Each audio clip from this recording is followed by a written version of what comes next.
Hey everybody, welcome to Off the Shelf Board Game Reviews and welcome to 7 Games. And this is a video series where I talk about 7 games that meet a specific criteria.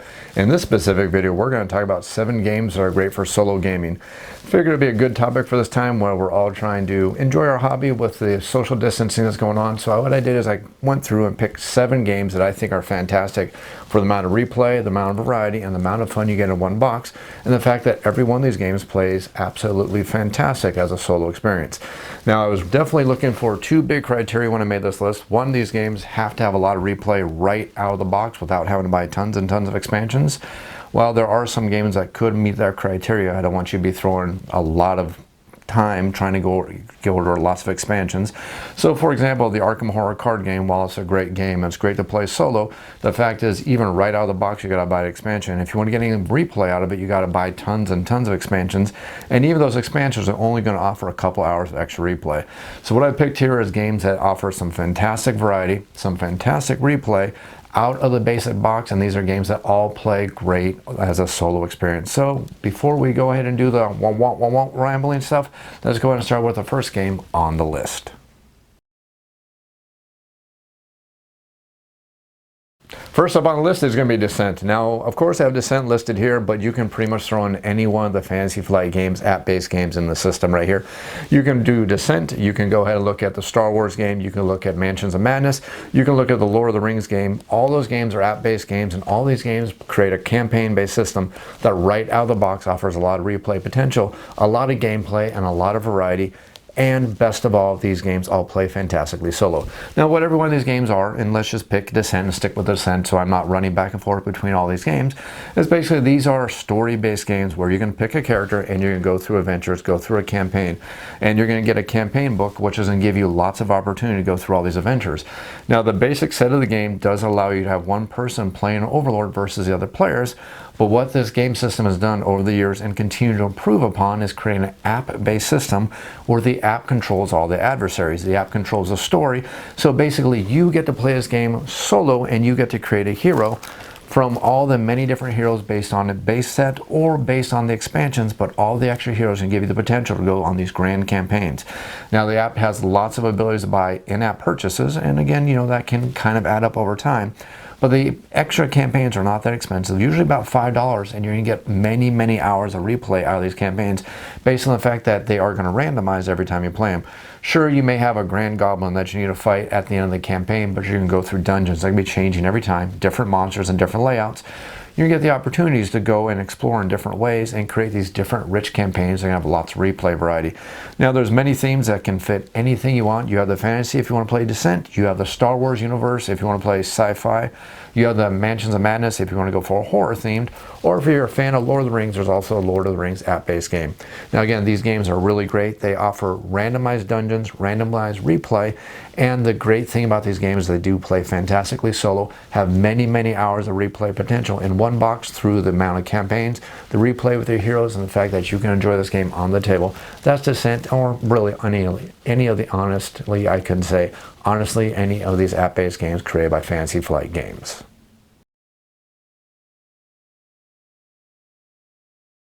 Next on my list is Mage Knight the board game. Now, there's a reason why Mage Knight is listed as the #1 solo playing board game on Board Game Geek of all time, and it's a game that definitely earns that privilege of having the right of being #1.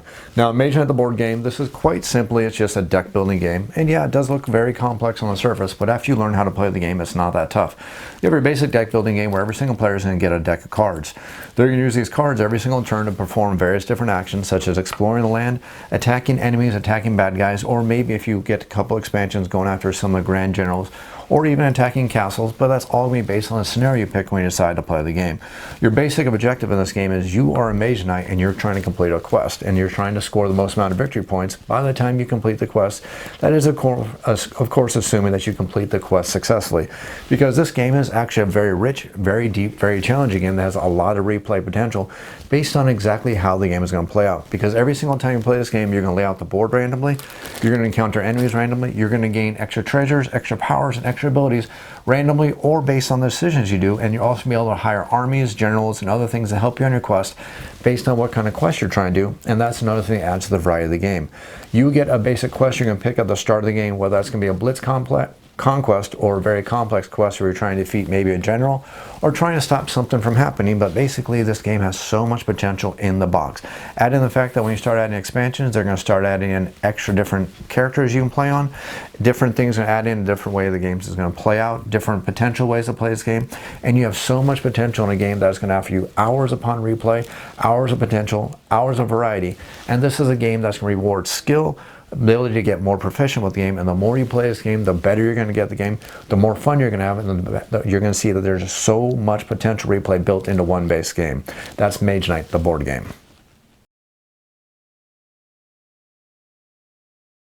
Next up, we have Gloom Haven. Now, Gloom Haven is a poster child for the kind of game that you can purchase and spend a literal year playing the entire game and probably never get through the entire game.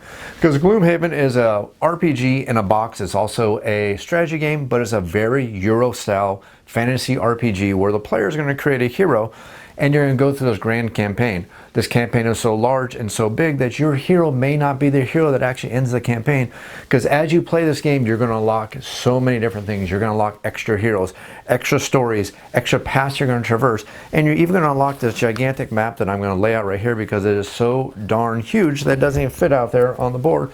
But you even get this gigantic map, and you know the only purpose of this map is?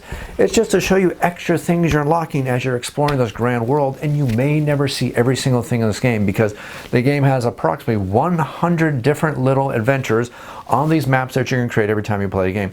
But I'm getting ahead of myself here. What is Gloom Haven? Gloom Haven is a fantasy RPG, like I said, but this is a very Euro-style game. There's no dice in this game. Basically, you have a hero, and you're going to go through these adventures, going through these different quests, and they're going to give you different things, different abilities, and you're going to level up your hero.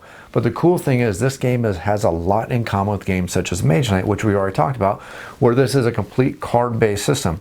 You're going to play cards on your turn, and those cards are going to dictate where your initiative happens the rest.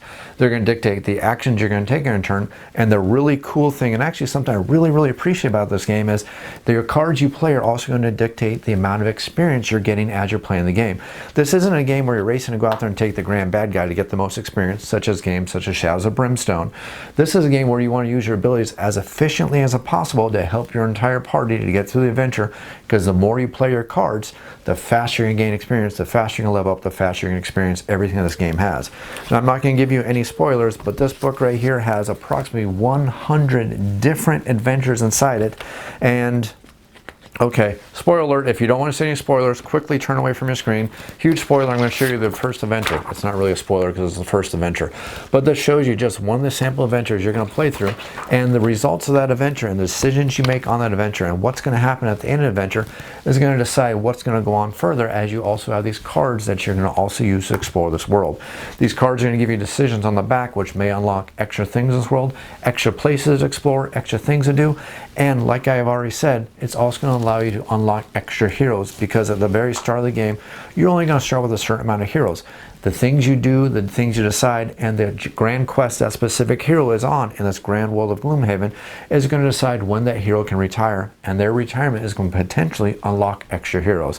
There's a grand amount of replay in this game, so much phenomenal amount of work went in this game, so many story potential, so many different things that went in this game to create this very grand game. Now, if you're interested, not to talk about a Kickstarter that's out there right now, but I'm going to talk about it anyways because it's a grand chance to get the game of Gloomhaven. Because Frosthaven, which is the sequel to Gloomhaven, from the same designer, and it happens in the same world, but it's happening to the north where Gloomhaven is occurring, is currently on Kickstarter. Now, if you want, you can actually back the Frosthaven Kickstarter, and they allow you the chance to order Gloomhaven. It's going to order, or it should be shipping early. So everything, once it's done, once the pledge manager is closed, you can get early delivery on Gloomhaven, while the rest of everything, such as the Frosthaven, is going to deliver sometime next year. Now, this is an extremely phenomenal game. I do want to give you one warning, though. It is an RPG in a box that has extreme amounts of Euro influence into it. So don't expect this to be a dice chucker. This is a game that requires lots of strategy, lots of planning, and again, this is a game that definitely belongs on this list because this is a game that, due to everything that's inside this game, this is a phenomenal game to play solo. You can play anywhere from 1 to 4 heroes. I suggest playing 2 heroes if you want to play this game alone. You go through this grand campaign, unlocking everything, exploring this grand world that you're going to put stickers on this book. And also, I do highly suggest you get the removable stickers in case you make a decision or you make an action or something you do that you want to restart the entire campaign, see different aspects, or even if you manage to beat this game in, well, I would say about a year, even if you manage to beat it within a year, you may want to go back and experience all over with different heroes, different adventures, different decisions, and different explorations in Gloom Haven.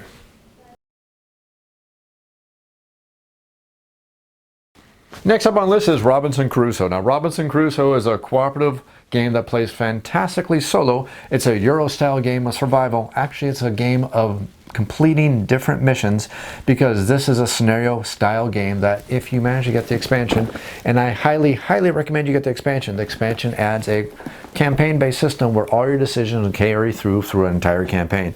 But let's back it up a little bit, because what is Robinson Crusoe? Like I said, Robinson Crusoe is a scenario-based game. Whether you happen to play a scenario where you're on the 1831 voyage of discovery, or you happen to be a castaway, if you happen to be on a cursed island, maybe you're out there doing a Swiss Family Robinson, maybe you're trying to survive a cannibal island, or various different things such as a volcanic island, or maybe you're just hunting for King Kong. All these different scenarios are things you're going to play out, but the thing that makes this game so phenomenal, so awesome, and so fantastic is the decisions you make as you play the game are going to carry forward throughout the game. And these decisions, you have to constantly hedge your bets, hedge the risk versus reward, and hope that some of these bad things don't come back to haunt you. For example, let's say you need to have some food and you decide to send out one of your party members to go out there and do some hunting. And while they're out there hunting, they find some pigs. They decide to slaughter the pigs, bring them back for food.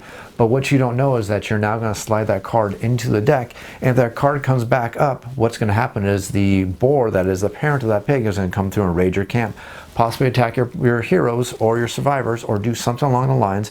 And of course, I'm kind of making this up because I don't want to give away too many spoilers about the game, but that gives you an idea of what is going to happen. As you play this game, as you make your decisions, as you're going through all these different little scenarios, these adventures, the things you do are going to carry forward. You need to do a survival scenario, the things you decide to do with your party of your heroes or your survivors, you need to suffer those consequences. Maybe you're going to be hungry, you need food really badly.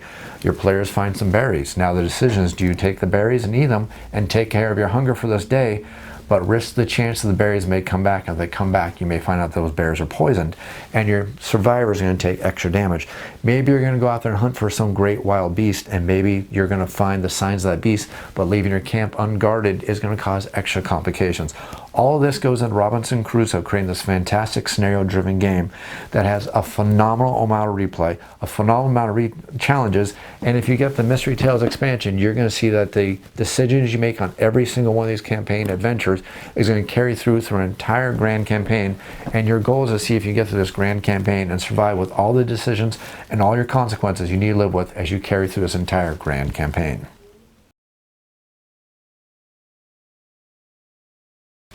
Next up, we have the Pathfinder adventure card game, or we have Apocrypha. Whichever one you pick, it depends on what kind of theme you want to pick or what kind of theme you actually want to enjoy.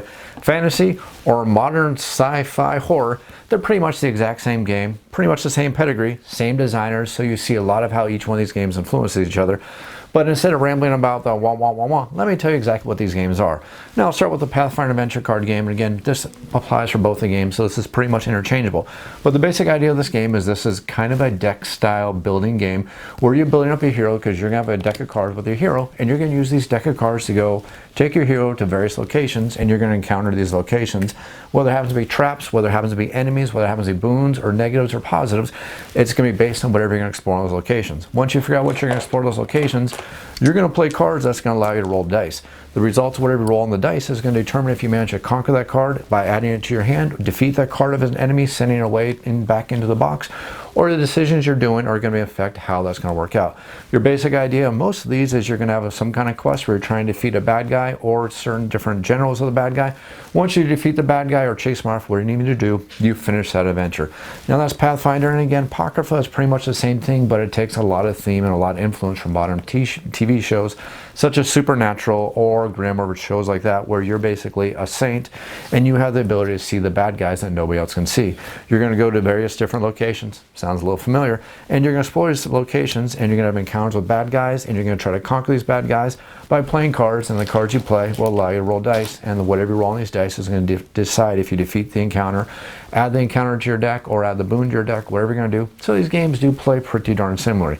Now that's not a negative against these games by saying they play similarly, because they actually do have a lot of differences, but overall these games play similarly, and that's why I have them both on the list at the same time in the spot, because these are campaign style games where you're going to build up a hero, go through some grand adventures, conquer some different things, and whereas is Pathfinder, you can go through this complete campaign that goes through multiple decks. You're going to add all these decks into your set, and by the time you get to the end, it's going to tell you one grand story where you're leveling up a hero. Or you have Apocrypha, which is a more looser campaign system where you're trying to take your hero to go through all across the United States, defeating these different villains, whether it's werewolves, whether it happens to be witches, undead, frozen creatures, vampires, basically every single thing that you would see in a supernatural show or grim is pretty much going to be in the box of Apocrypha. You're going to take your saint, you're going to go out there and explore all these different locations, and the results of these different explorations are going to help you to continue on and tell this grand story of what's going on across the United States, and of course what's going on across the world. So these games are some games that have a phenomenal amount of replay potential built in the boxes. Now, of course, Pathfinder, you have to buy these expansion sets, which are going to add the extra campaigns, extra adventures. And most of the Pathfinder games, you're going to get the basic set, and then you have to buy about 5 more of these little expansion decks, which is going to tell the grand story. And Apocrypha is basically the same idea. You're going to get the base set that has, I think, 9 different adventures in the base set, plus it has a Skinwalkers, which is in the base set, but then you're going to get the extra boxes, which add extra adventures, extra locations as you travel through and try to create this hero. This game has a lot of replay in it by the fact of how you're going to build up your saint, or how you're going to build up your Pathfinder adventure hero. You're going to go through and create these heroes, level up through this grand story, this grand campaign that's going to end with a grand conclusion. When it comes to Pathfinder or when it comes to Apocrypha, you're going to probably never see that grand conclusion, because there's so much. The way this is designed, it's designed a little bit looser, and instead of going out there to complete a grand campaign versus one grand bad guy, you're basically trying to save the world from all these different bad guys all over the place, creating more of a looser story structure, but it still creates this grand story structure. So that's Pathfinder and that's Apocrypha. Great games to play solo, lots of replay, lots of potential for enjoyment, and these are games that you can keep on the table for many, many play sessions over a long grand storyline that you can have a heck of a lot of fun with.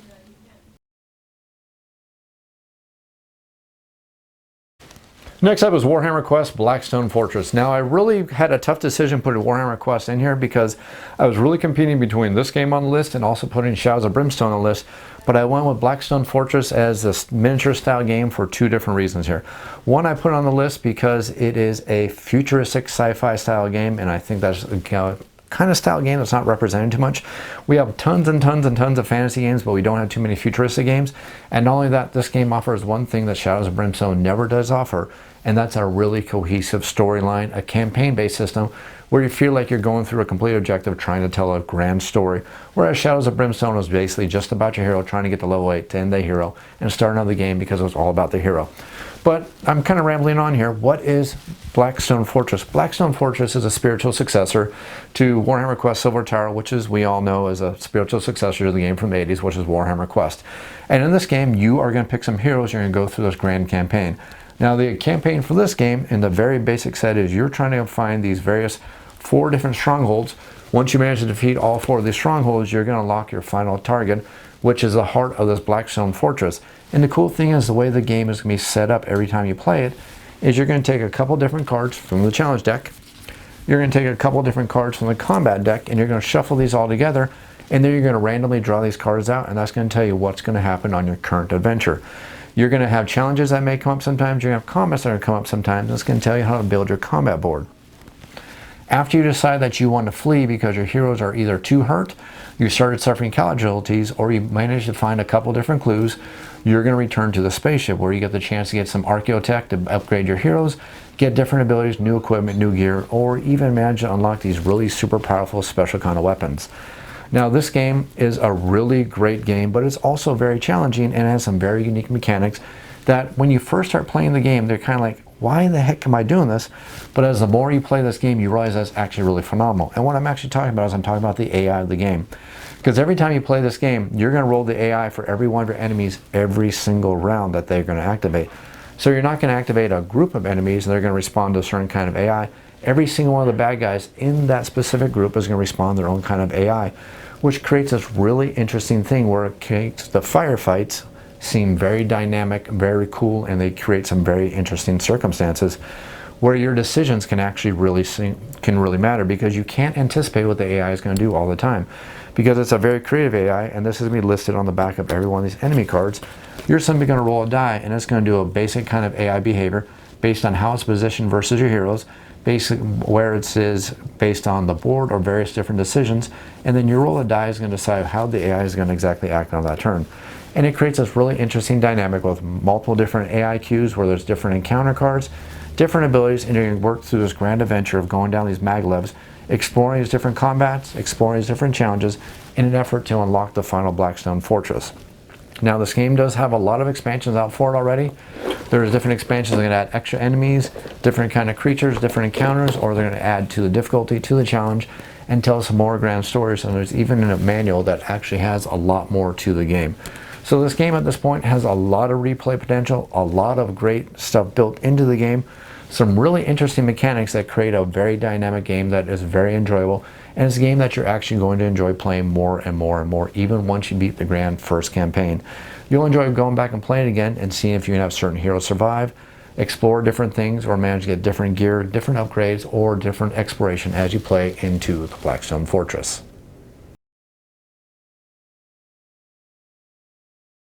And finally, we have the Seventh Guest. Now, the Seventh Guest is a survival exploration game where you are exploring this grand island and trying to survive this curse. But the trick is, the curse has not really told you what's going on too much.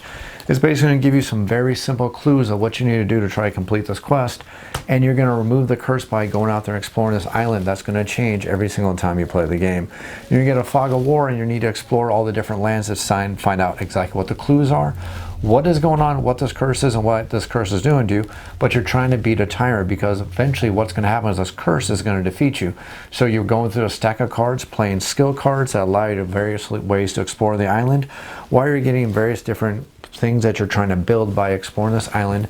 And on top of that, you even need to explore the cards specifically by using a magnifying glass. Well, if you got good eyes, you don't need to worry about it.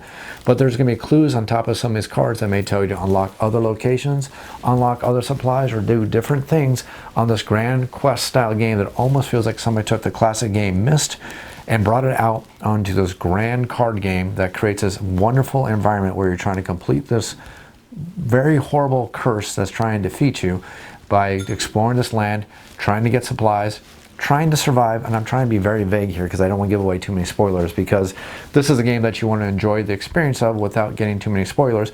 But basically, you are exploring this island and various things are going to happen.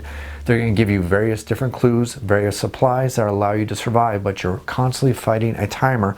Because as you're playing this game, you're playing cards from your hand, but these cards from your hand are basically the timer of the game. Once you go through all the cards, you're going to recycle the deck of cards again. But once you've recycled the cards for the second time, if the curse comes back, the curse has defeated you and you've lost. So the way you need to play this game is you need to do a survival game where you need supplies, which are going to allow you to put cards back in the deck. You're going to use these different things to get these different abilities that allow you to get like supplies that allow you to survive longer, things that allow you to explore the island better. And again, I'm trying really hard to avoid spoilers here because that's half the fun of the game. But the things you are going to explore and things you're going to find and the supplies you're going to need and to survive on this island are going together to create this grand storyline game.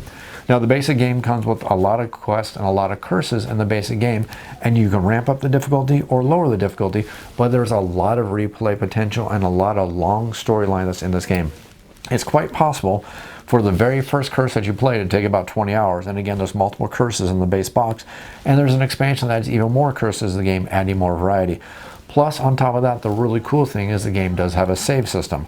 If you are playing the game and you decide, hey, I'm done playing for the night, instead of leaving the game out like you would in most circumstances, you can fold up the game and put everything away, and it's got this wonderful save system that allows you to put the game back into the box, and then you can start the game exactly where you left off. Now, this is a wonderful story-based game that has a wonderful amount of replay, wonderful amount of variety, and wonderful amount of challenges to create this grand story on the 7th continent as you're trying to defeat these grand curses.